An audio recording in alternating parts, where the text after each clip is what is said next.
The princess chose love over power, and the human prince paid the price. The gardens belonged to the royal family and to the court that watched them. Every plant and stone was tended. Guests learned the language of the place, how to bow, where to stand, and how to look without question.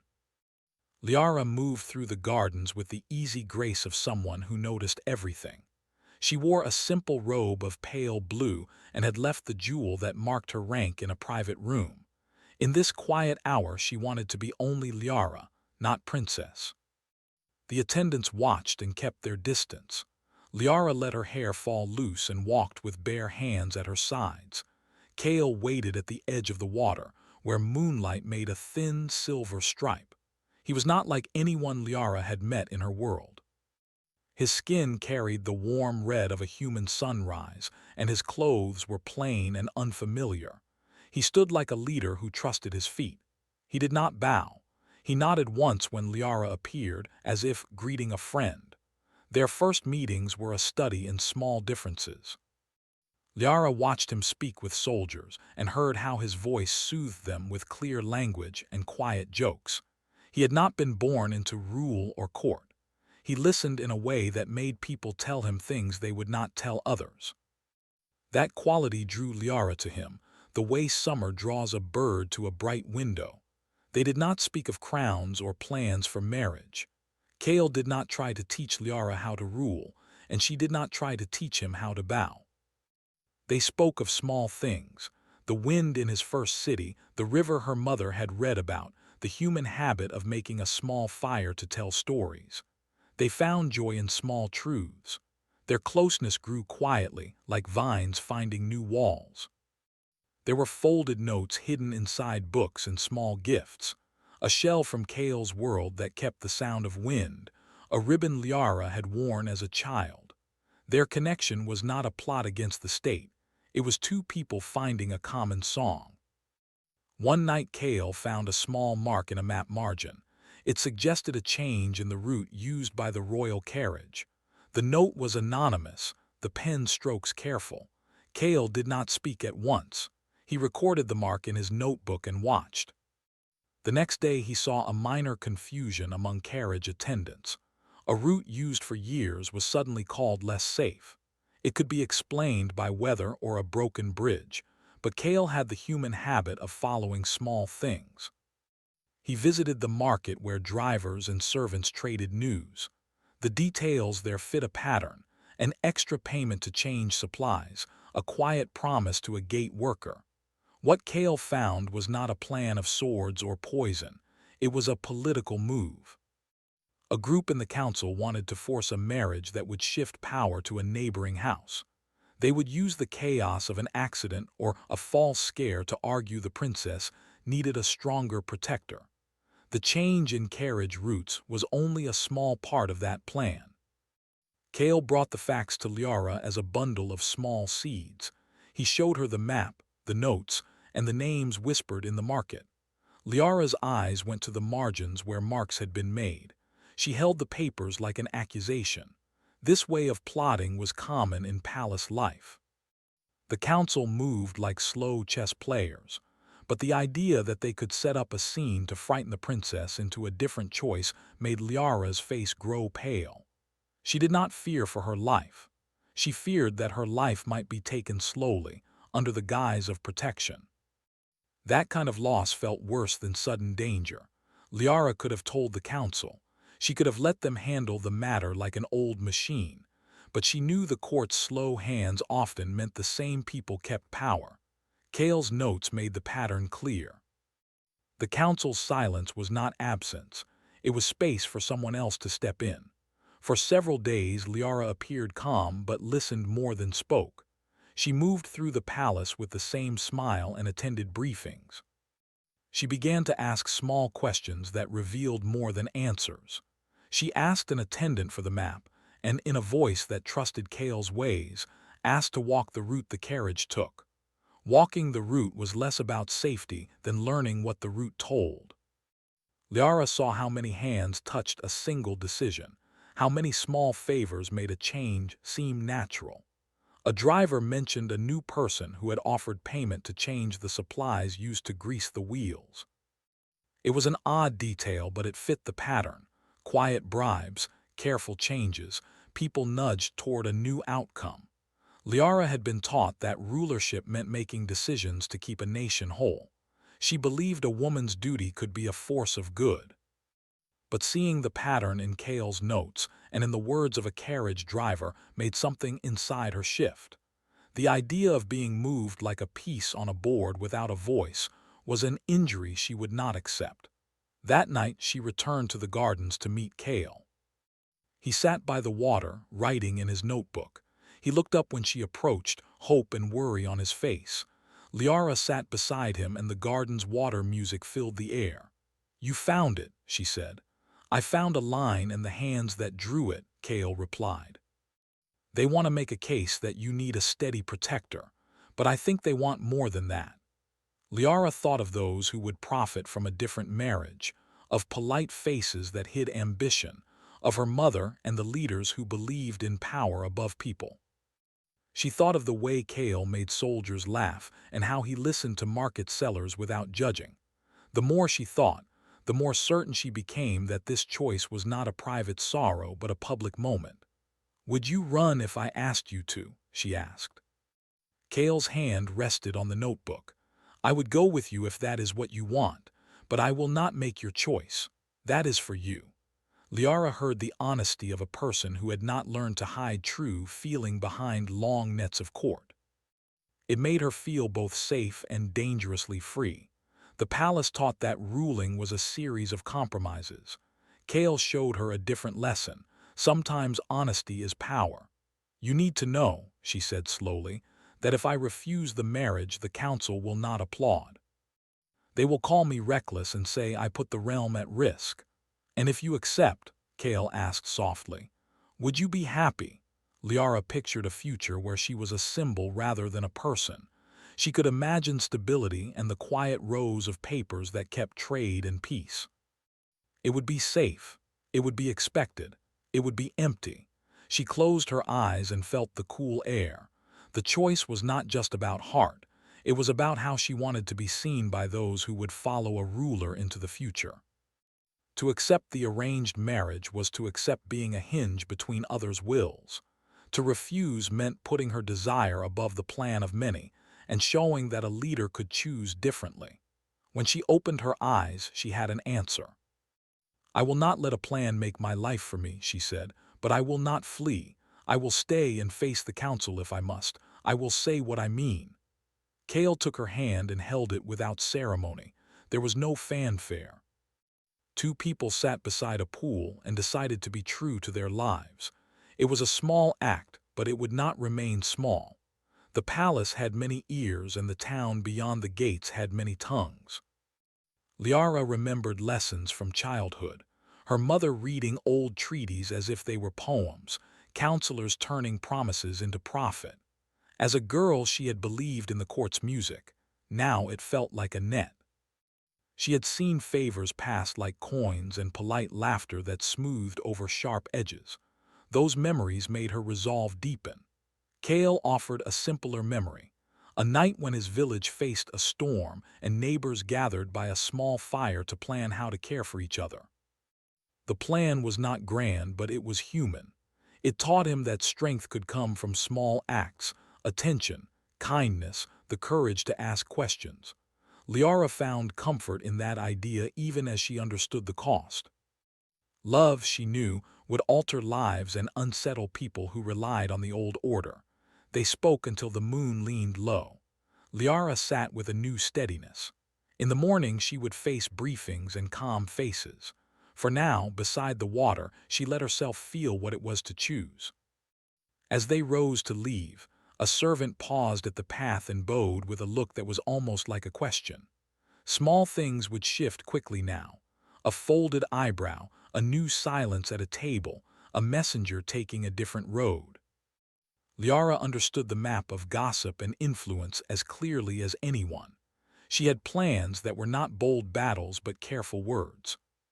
She would ask questions in council that exposed the gaps. She would invite witnesses whose small truths could not be easily smoothed away.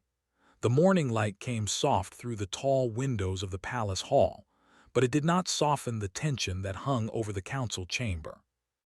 Liara moved through the marble corridors, her robe flowing behind her like water, each step deliberate.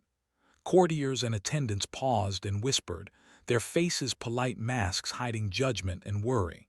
Some were curious, others fearful.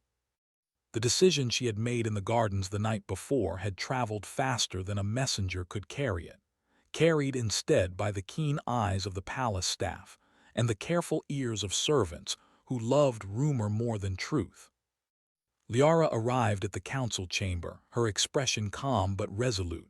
She knew that silence would not protect her, nor would hesitation. The council had gathered, their robes a sea of colors that marked rank and influence. They looked at her with the expectation that she would either falter or follow the path they had prepared.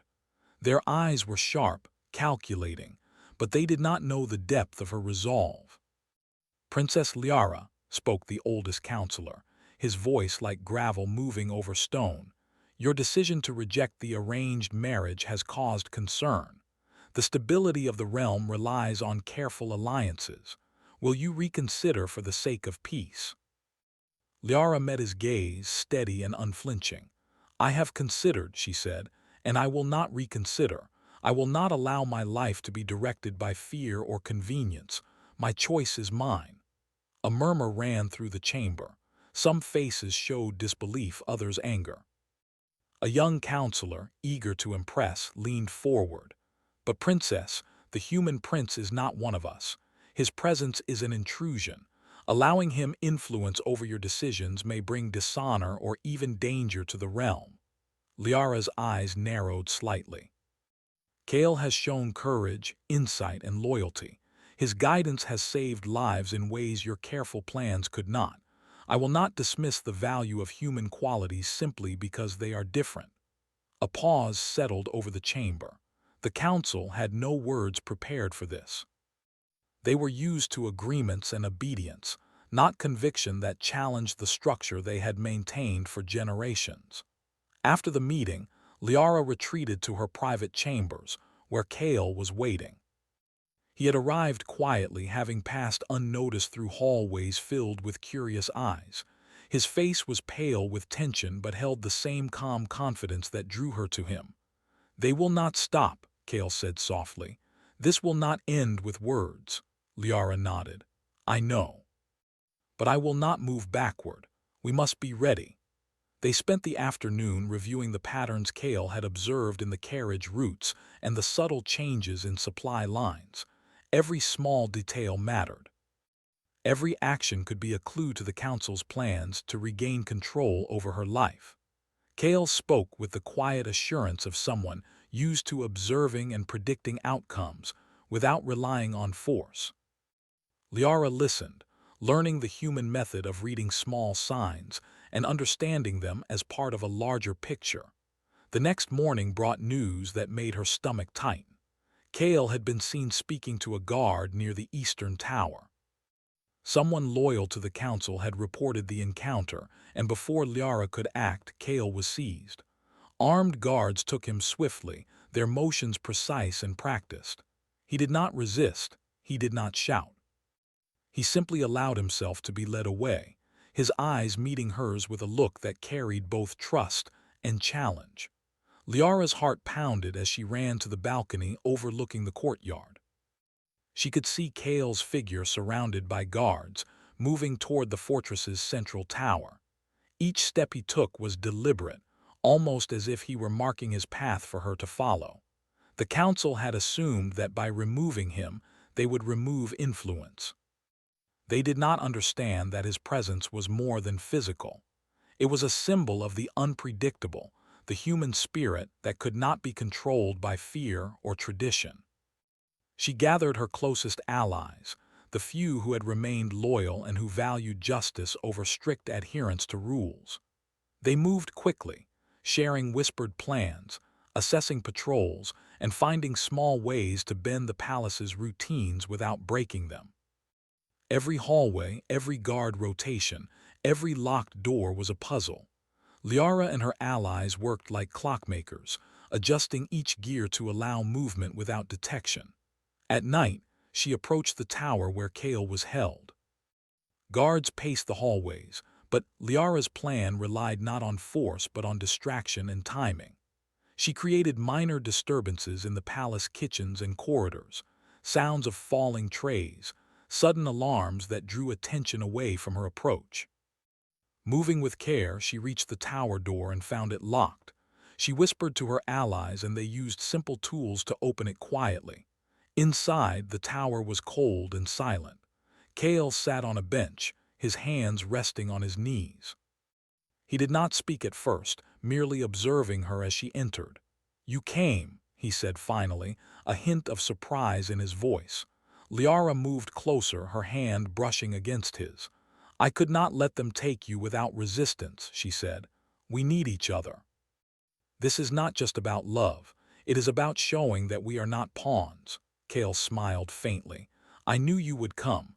Humans have a stubborn streak, but so do you." Their reunion was brief. Outside the tower, the palace continued its rigid rhythm. Guards passed with cautious steps, and the council's eyes were everywhere. They had underestimated the resourcefulness of two people acting together, thinking that chains and doors could contain them.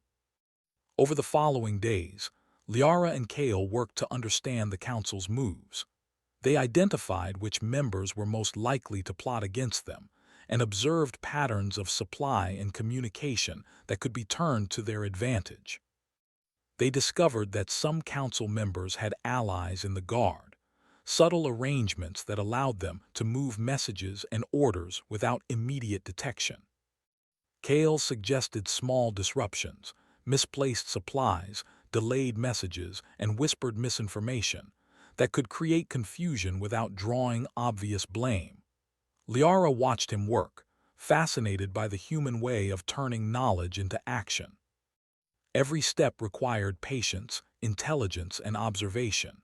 It was not the direct confrontation that mattered, but the ability to anticipate outcomes and influence events quietly. One evening, Liara received a secret message from a guard who had grown loyal to her cause. He reported that Kale's captivity had been softened. He was given food and attention that indicated the council did not wish to harm him outright, only to control him. The revelation gave her a sense of relief and renewed purpose. It also reminded her of the stakes. Even small kindnesses were calculated, and the council's power was real. Liara realized that her love for Kale was more than personal, it had become a force. It motivated her decisions, sharpened her observations, and allowed her to act where others would hesitate. She began to speak with members of the court in subtle ways, planting questions that revealed inconsistencies in the council's plans. She asked for small favors, for minor explanations, and watched how people reacted. Each reaction gave her insight into who could be trusted, who could be persuaded, and who would remain an obstacle. Kale, from his confinement, began to assist in small ways. He left notes in hidden places, offered instructions that could be followed without drawing attention, and predicted movements based on patterns of behavior. Together, they formed a network of information and strategy that was invisible to most. The council, unaware of the growing influence of the princess and her human ally, continued to pursue their plan. They scheduled meetings, sent envoys, and assumed that Kale's capture had silenced any threat. They did not realize that human ingenuity, combined with royal authority, could create solutions that defied simple power. Late one night, Liara and Kale communicated through hidden signals, marks on the walls, small objects left in predictable locations, and coded notes passed by trusted allies.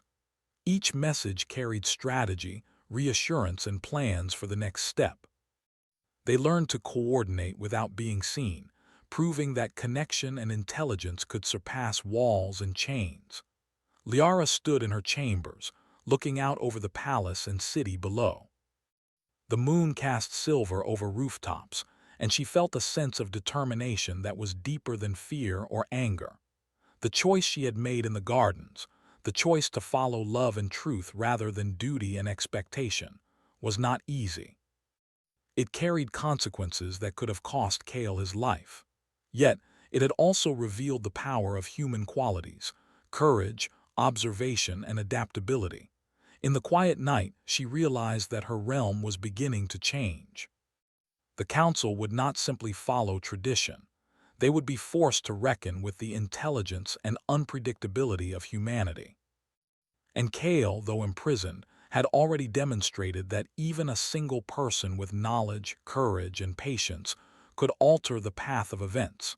The days to come would be filled with risk. Plans would need to be executed with precision. Guards would be watched, messages intercepted, and opportunities seized before they disappeared. But Liara and Kale now had an understanding that transcended fear and formality. They trusted each other in ways that the council could not comprehend, and that trust became a silent weapon, stronger than swords or decrees. As the first light of dawn touched the palace, Liara returned to the balcony. She watched as the city awoke, the streets filling with merchants, servants, and early travelers. Somewhere among them, the patterns of life would provide the next clue, the next opportunity. And somewhere inside the tower, Kale waited, a partner in thought, courage, and heart. Together, they were ready to challenge the council's expectations. Together, they were preparing to prove that love, intelligence, and human ingenuity could not be ignored, even in a world built on tradition and power. The struggle ahead would be dangerous, but it was a struggle worth facing. Because it was theirs and because it was real, the palace was quieter than usual, as if the walls themselves were holding their breath.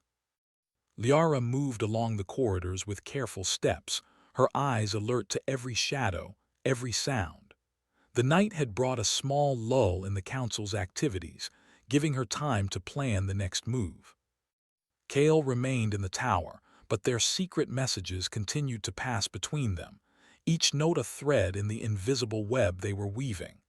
Liara knew the council believed Kale was powerless behind the locked doors. They assumed that imprisonment had silenced the human prince, that he could influence nothing, and that the princess, though determined, would be forced to negotiate eventually. But Kale's mind was sharp and quick, capable of seeing patterns in movement and behavior that the council overlooked. The tower itself had vulnerabilities, small flaws in construction that only a careful observer would notice. Kale had spent days cataloging them, leaving notes where Liara could find them without alerting guards. The first step of the plan was simple but delicate: create a diversion in one wing of the palace while Liara worked to gain access to the tower's outer courtyard. She enlisted the help of 2 attendants who were quietly loyal to her cause, instructing them to cause minor disturbances in the kitchens: spilled water, overturned trays, and whispered rumors of urgent orders from the princess. These distractions would draw some guards away, leaving gaps for her movement. Liara moved silently through the hallways, using her knowledge of the palace gained over years to avoid detection. She had memorized the guards, routines, and knew which doors were rarely checked. Every step was deliberate, every pause measured. The palace was a maze of polished floors, heavy doors, and surveillance points, but she had learned to see it as a system to be understood, not an obstacle to be feared. Meanwhile, Kale had prepared a small tool that he had fashioned from materials available in his confinement: a thin rod with a hook at the end, capable of lifting simple locks or triggering hidden mechanisms. He had left instructions for Liara, detailing exactly which points to manipulate and how to move without alerting the guards. Human ingenuity often relied on observation and creativity, and Kale's approach was a perfect example. Liara reached the outer courtyard of the tower, where moonlight fell in pale silver patterns across the stone floor. She crouched behind a column, observing the guards' patrols. 2 were stationed near the gate, speaking quietly, their attention focused on a minor argument in the kitchens. She signaled to her attendants, who moved silently to create additional diversions.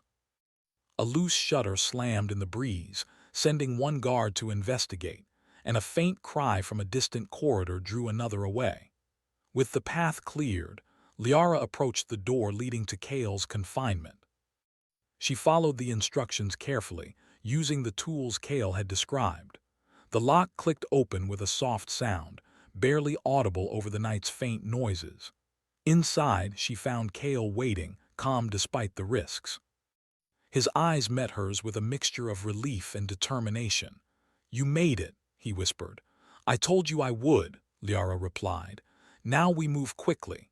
Kale stood and led her through a narrow passage that ran along the inner wall of the tower. The corridor was dark, but Kale's knowledge of the building allowed them to avoid the main patrol routes. They passed small guard rooms and empty chambers, each step a careful calculation. Liara followed silently, trusting the human's instincts as much as her own understanding of the palace. They reached a small balcony overlooking the palace grounds. Below, the city's lights glimmered, and in the distance, the first hints of dawn touched the horizon. Kale had planned a rope system using materials he had hidden in his confinement, allowing them to descend to a lower courtyard without being seen. Liara assisted him in securing the ropes, testing their strength and stability.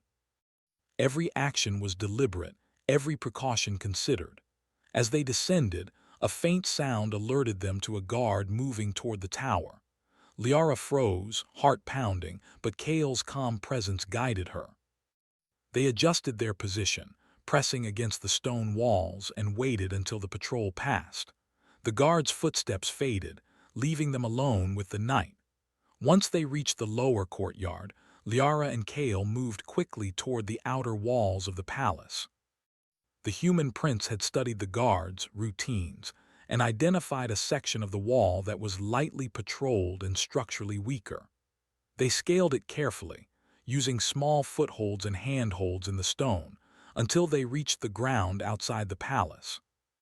The city lay before them, quiet and unaware of the daring escape that had just taken place within its walls. Their freedom, however, was only temporary. The council would soon realize that Kale was missing, and the palace would be on high alert.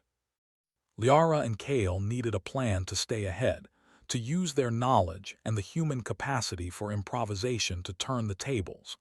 They moved through the streets, using hidden alleys and service passages to avoid detection. Kale had prepared maps and safe points where they could rest briefly and gather information. As they moved, Liara observed the city with new eyes. She had lived within its walls for years, but now she saw the patterns of life in a different way, the rhythms of guards, the flow of merchants, the timing of deliveries. Every detail could be used strategically. Humans, she realized, had a way of turning observation into action, seeing opportunities that others missed. Their path led them to a small warehouse on the outskirts of the city, a place Kale had identified as secure and unmonitored. Inside, they paused to plan their next steps. Kale examined the notes they had collected, cross-referencing them with observations from the city streets. "The council is expecting a reaction," he said. "They will search for me, but they will not consider that I could act from here, influencing events without being seen." "That is the advantage humans have. They think in ways they do not anticipate," Liara nodded. "We must use that advantage. We cannot rely on force alone. We need to be smarter, faster, and unpredictable." Over the next several days, they worked tirelessly. They sent coded messages to allies within the palace, arranged small disruptions that created confusion, and observed the council's responses. Each move was carefully calculated, combining Kale's human ingenuity with Liara's royal authority. The council, frustrated by the sudden chaos, began to argue among themselves. Some called for immediate action against the princess, accusing her of conspiring with the human prince. Others cautioned restraint, warning that hasty measures could expose weaknesses. Liara and Kale watched these debates with quiet satisfaction. The human mind, combined with her leadership, had created a ripple that unsettled even the most rigid of traditions. Kale also began to implement small acts that demonstrated human resourcefulness. He arranged for supply routes to be subtly redirected, causing minor shortages in key areas that forced the council to reconsider their assumptions. Guards found themselves out of position, messages arrived late, and orders were misinterpreted. Each incident was small, but collectively they undermined the council's confidence and control. Liara, meanwhile, used her position as princess to engage with court members, asking questions that revealed inconsistencies in their statements and motives. She invited trusted allies to private discussions, planting seeds of doubt and encouraging independent thought. Her understanding of human behavior, learned from observing Kale, allowed her to act in ways that were subtle yet powerful. One night, as they reviewed their progress in the warehouse, Kale spoke quietly. "The council expects fear and compliance. They do not expect strategy, creativity, or patience. That is our strength. We can shape events without them realizing it until it is too late." Liara considered his words. She realized that their partnership was more than personal. It was a combination of perspectives that neither the council nor the palace had anticipated. The unpredictability of human thought, combined with royal insight and access, created a force that could not be easily contained. They began to plan the next phase, a direct but careful challenge to the council's authority. They would need to expose the conspiracy against her marriage, reveal the weaknesses in the palace's control, and demonstrate that their actions were not rebellion but reasoned defense. Every step required precision and timing, and both understood that mistakes could be costly. As dawn approached, Liara and Kale prepared to move once more. They had gained momentum, but the council would adapt quickly. Their advantage lay in being faster, smarter, and more willing to act in unexpected ways. They had become a single unit, combining courage, observation, and intelligence in ways that the palace could not easily counter. The city began to stir, the first workers and traders moving along the streets. Liara and Kale slipped through the shadows, aware of every sound and movement. Each step brought them closer to the next phase of their plan, the challenge that would prove not only the value of human ingenuity, but also the strength of their bond and the courage to defy expectation. They reached a quiet rooftop overlooking the palace. Liara looked down at the walls and guards, seeing the patterns and the weaknesses. Kale pointed out the shifts and openings, noting which doors were rarely checked and which couriers could be influenced. Together, they developed a coordinated strategy that relied on timing, observation, and the unpredictability of human decision-making. "This is the moment," Kale said. "We act before they know what has happened. We turn the system against itself, not with force but with knowledge." Liara nodded, feeling the weight of her choice and the power it now held. She understood that love had led them to this point, but it was strategy, intelligence, and courage that would carry them forward. Together, they would challenge the council, expose the conspiracy, and prove that human ingenuity, combined with determination and heart, could overcome even the most rigid structures of power. The city below brightened with the first rays of sun, and Liara and Kale prepared to move. Every plan, every observation, every small act of cunning had led them to this moment. The council had underestimated them, and the time had come to show that human qualities, creativity, courage, and adaptability, could not be ignored.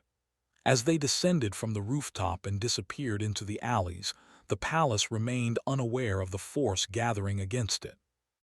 Liara and Kale moved with purpose, their minds synchronized, their hearts determined. The next steps would be dangerous, but they were ready. Together, they would prove that intelligence, strategy, and love could challenge power and reshape the course of events. The city was waking, But the palace remained unprepared for the storm that was quietly forming, led by a princess who had chosen love and a human prince who had paid the price to protect it. Theirs was a partnership of mind and heart, and soon the council would realize that even the most carefully laid plans could not predict the courage of two determined individuals. The streets of the city were alive with the morning's first movement, but Liara and Kale moved in the shadows, their pace steady and deliberate. The night's operations had set the palace into mild chaos, and the council had not yet grasped the full extent of their plan. Every detail, every small disruption, had been carefully calculated to create confusion and open a path for their final move. They were no longer merely reacting, they were shaping events in real time, and the advantage lay with those who could think beyond tradition. Kale led Liara to a small warehouse on the edge of the city, a place they had used as a temporary base. Inside, maps and notes lay spread across a rough wooden table. Lines traced patrol routes, points marked supply lines, and small symbols indicated where messages could be intercepted or altered. Liara studied the patterns, understanding the human logic behind Kale's strategy, a method of observing and influencing outcomes without direct confrontation. "The Council believes they control everything," Kale said, tracing a path along a wall map. "They see forces, guards, and courtiers, but they do not see the way ideas move. They do not see human thought as an active tool in shaping outcomes. That is our power." Liara nodded. She had learned that courage alone was not enough. Intelligence, timing, and subtlety could be stronger than any army. They would act in a way that made the Council's own plans work against them, using patience and observation as weapons. The first step was to gather allies within the palace. Liara sent messages through trusted attendants and minor officials who had quietly supported her cause. Each note contained instructions that seemed simple, but were carefully designed to synchronize with the disruptions she and Kale had already created. By morning, small groups of loyalists were ready to act at precise moments, ready to aid their plans while appearing to follow the normal rhythm of the court. Liara and Kale then focused on the council's key members, those most likely to oppose them openly. They observed their routines, noting the hours when they were most vulnerable to distraction or misinformation. Kale suggested using minor errors, delayed messages, lost items, subtle changes in communication to create uncertainty. Humans, he explained, could turn confusion into an advantage if they remained calm and observant. By late morning, the palace was entering a state of disarray.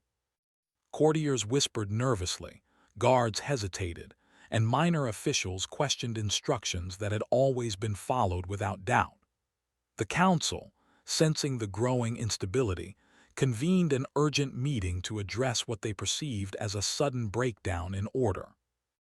Liara and Kale watched from a nearby vantage point, seeing the council's frustration mount. They had created a space in which observation, intelligence, and timing would matter more than rank or tradition. Every subtle act, every carefully planned diversion had created cracks in the rigid structure of the palace's authority. It was then that Liara took the next decisive step. She entered the council chamber, her presence commanding attention. The room fell silent. Members of the council exchanged nervous glances, recognizing that the princess had shifted from quiet defiance to deliberate action. Liara's eyes met each of theirs, her gaze steady and unwavering. "I understand your concerns about the human prince," she began. "But you have underestimated him, as you have underestimated the power of intelligence, strategy, and courage. Kale's guidance has prevented harm, saved lives, and revealed plots you thought hidden. To dismiss him is to dismiss the very qualities that have kept our realm safe." A murmur ran through the chamber, but Liara continued. "We are not here to challenge the stability of the empire. We are here to show that rigid tradition is not always the path to safety. Insight, adaptability, and honesty are forces that must be acknowledged. Kale's presence is not a threat, it is an asset, and his partnership with me has proven that humans, when guided by principle and observation, can achieve remarkable results. One counselor, red-faced and furious, rose to speak. "Princess, you are bending rules. You are inviting chaos into this chamber. How can you allow a human to influence our decisions? He is not one of us," Liara responded calmly. "Kale is not defined by origin. He is defined by action. His courage, creativity, and intellect have influenced outcomes more effectively than any decree or law. The question is not who he is, but what he does. And his actions have been for the protection of this realm and for the preservation of life." The council sat in silence, unsure how to respond.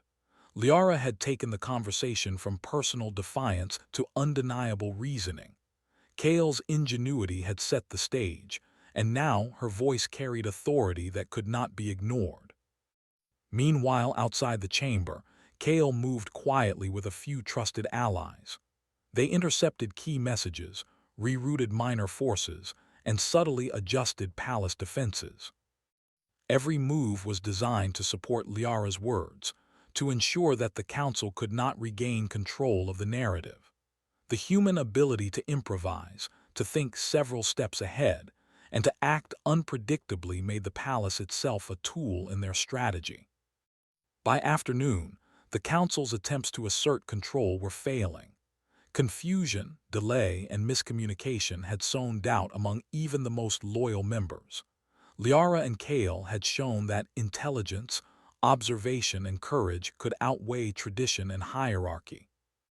Allies emerged quietly, offering support, guidance, and small confirmations that the princess's plan was working. Liara then called for a demonstration of the council's plans that had been intended to force her compliance. She requested the presence of key figures and arranged for a controlled display of the carriage routes, supply lines, and communication chains. Each point was revealed to have been subtly manipulated, exposing the council's attempt to dictate outcomes through fear and influence. The council could not deny the evidence. It was factual, observable, and undeniable. The plots, once hidden, were now visible to all who were present.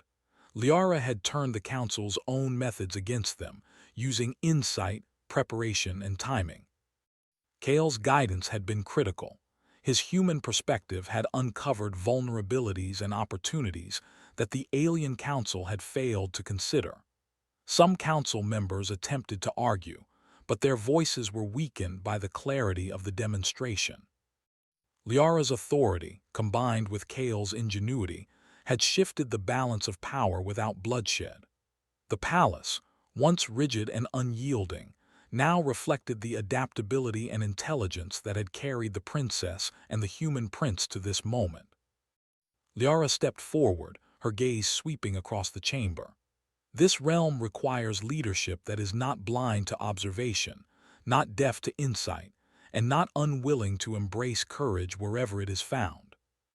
Kale has shown that humans possess these qualities, and that is why he stands beside me. For the first time, the council realized that they had underestimated the strength of love, intelligence, and collaboration. The human prince, though once captive, had become a symbol of ingenuity and resilience.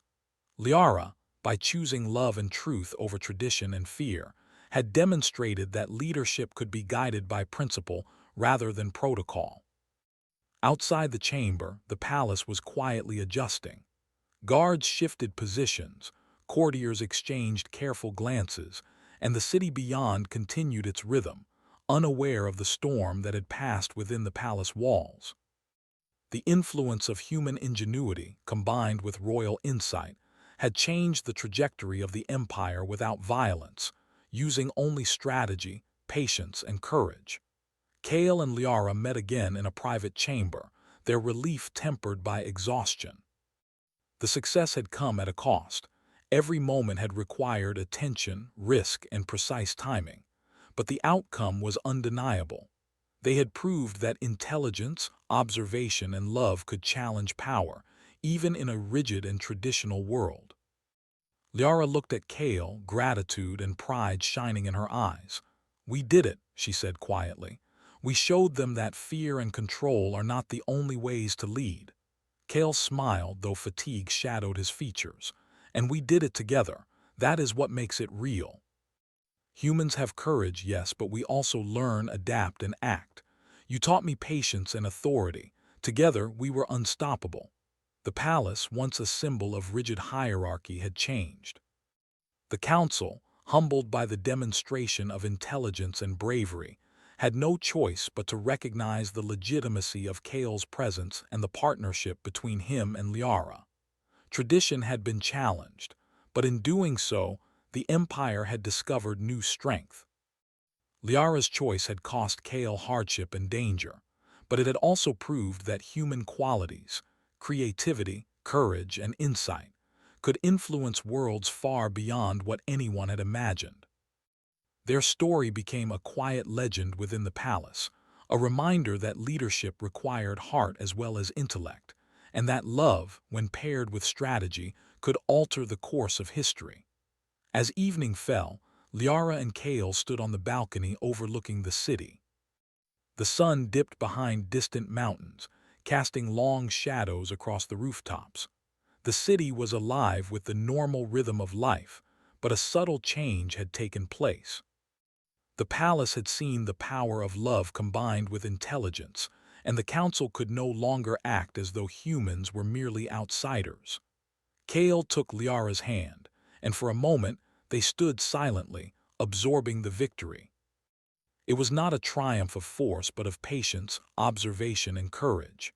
The Empire had been reminded that even a single human, guided by principle and aided by a willing ally, could reshape outcomes that had seemed predetermined. Liara turned to Kale, her voice soft but firm. "We have done more than survive. We have changed the way they will see the world." Kale nodded. "And we will continue to do so together. There is strength in partnership, in combining minds, hearts, and courage. That is what no empire can ever fully control." As night fell and stars appeared in the sky, the palace and city below rested, unaware of the quiet revolution that had taken place within the walls. Liara and Kale, side by side, had proven that intelligence, strategy, and human spirit could not be underestimated. Love had guided them, courage had protected them, and ingenuity had allowed them to triumph without violence. The Empire, once rigid and predictable, now held a new understanding. Leadership required adaptability, insight, and the courage to embrace the unexpected. And at the heart of that change was a princess who chose love over power, and a human prince who paid the price to show that heart and mind together could reshape the world. Together, they looked toward the horizon, ready for whatever challenges the future might bring. The palace had been transformed, not by force, but by intelligence, trust, and the courage to act in ways that others could not imagine. And in that transformation, the story of Liara and Kale would endure, a testament to the power of love, the value of human ingenuity, and the unstoppable force of two minds working as one. The princess chose love over power, and the human prince paid the price.